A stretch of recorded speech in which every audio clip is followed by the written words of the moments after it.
toi, quel est le système que tu as au niveau du processeur? Ouais, c'est un Premium 3 je crois, mais c'est un truc de Windows 7. Bon, il y a maintenant 3 ans que j'ai à peu près ça, hein. Alors, il va falloir que je change d'appareil parce que beaucoup de soucis. Au début, j'avais les 4 ports USB qui fonctionnaient. Et là, curieusement, à un moment donné, j'ai été obligé de refaire une mise à jour parce que j'avais eu un téléchargement malveillant. Et puis j'ai plus la connexion des 3 autres ports.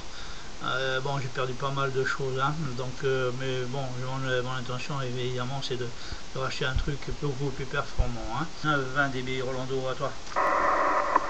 Ouais. Bon, mais de toute façon, la cam, soit telle webcam ou comme IP, tu ne peux l'utiliser que sur un seul applicatif d'ailleurs. Ouais, le mien aussi. On ne peut pas partager la cam avec deux applicatifs, ça c'est pas possible ça. Et oui, mais enfin il y a d'autres choses qui marchent. Mais ça la cam, non. À moins, non, même que tu aies deuxième cam, non mais ça marche pas. Pourquoi c'est comme ça? Ou c'est l'une ou c'est l'autre, même si tu en es deux. Ouais. Bon, écoute, hier j'ai fait une autre folie, j'ai construit un quart d'onde là, tu vois, pour avoir antenne d'étalon. Alors, mais quand même, cette antenne à l'auteur où elle se trouve à 7 mètres d'hauteur, la base de l'antenne. Et je voudrais obtenir un gain isotropique, tu vois. Vertical. Bah non. J'ai lancé ça, j'ai bien calculé tous les trucs. Je suis sur directionnel 4 éléments. Le RAS minimum. Et là, je suis sur la 2 éléments quad. 2 éléments La quad. résistance 49,85 ohms. 4 éléments bien, quad. j'obtiens une relation avant-arrière de 0, donc elle est parfaitement omnidirectionnelle, mais un gain de 1,93. Alors j'aimerais avoir un gain de 1 pour comparer avec les autres. Enfin, c'est bon, ça marche là. Alors, pour ce qui concerne les données, pour 27200, le brin rayonnant vertical à 2,64 m, les 3 radians disposés à 120 degrés les uns des autres en 2,72 m exactement, et puis l'angle des radians par rapport au feuille verticale est de 140 degrés. Voilà. Et ça donne ces données-là. Un de ROS, 49,85 de Z, donc d'impédance, et puis un gain de 1,93. Je ne voulais pas ça. À cette hauteur, à 7 mètres, c'est là où elle se trouve.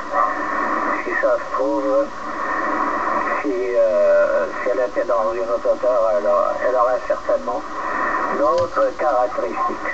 C'est fait avec du fil de cuivre.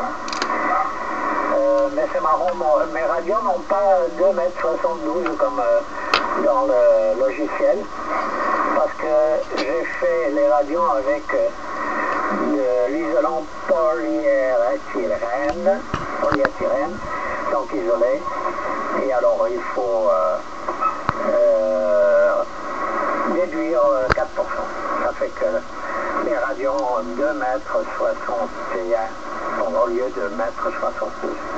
C'est comme ça, il faut tenir compte de ces choses-là, c'est incroyable. Bon, allez, je m'en vais travailler un petit peu là, parce que ça fait un petit moment déjà que je suis ici à la radio, en train de consommer l'oxygène. Le mien, il suit les autres. Allez Louis, à plus, au bon soleil. Ouais. Ok Orlando, tu vas voir un peu le fouillis là. Oui, ok, pour tout ça.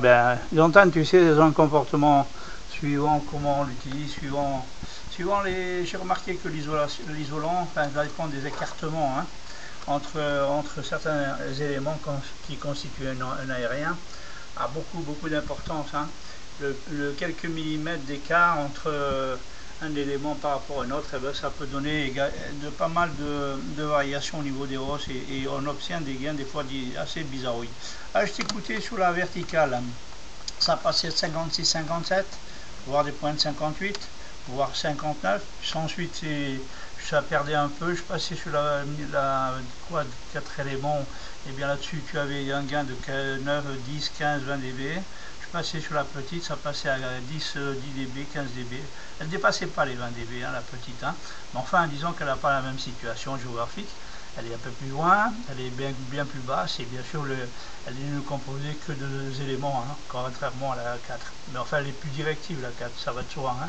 Mais au niveau gain, il n'y a pas une grosse différence. Quand la propagation, bien sûr, est là. 73 Orlando, merci de m'avoir répondu. Et pour la fin du QSO 14B CRR 381, 31 Chouillard Delta 017 Orlando, le Portugal, à toi micro pour la fin, bye bye. Très bien, QSL. Ouais, bah, pour ceux qui ne savent pas, le coefficient de vitesse dans un conducteur dénudé, donc libre, est de 0,95, 5% de moins que la longueur d'onde. Hein. 0,95 exactement sur du fil nu, cuivre ou aluminium. Par contre, quand on utilise un fil isolé par de polyuréthane, il faut appliquer le coefficient 0,91. C'est ça, pour faire les calculs, que ça tombe pile dessus. Alors il y a 4% de moins dans la longueur quand on utilise du fil isolé, par du plastique, par le uréthane bien sûr. Voilà, il y a 4% de différence. 95 nu, isolé 91. Voilà, c'est simple comme bonjour. Et ça s'applique régulièrement à tout genre d'isolant. Allez, 73 Louis, à plus tard. Allez, merci, 9,25 dB, 30 dB presque. Hein. Allez, bye bye.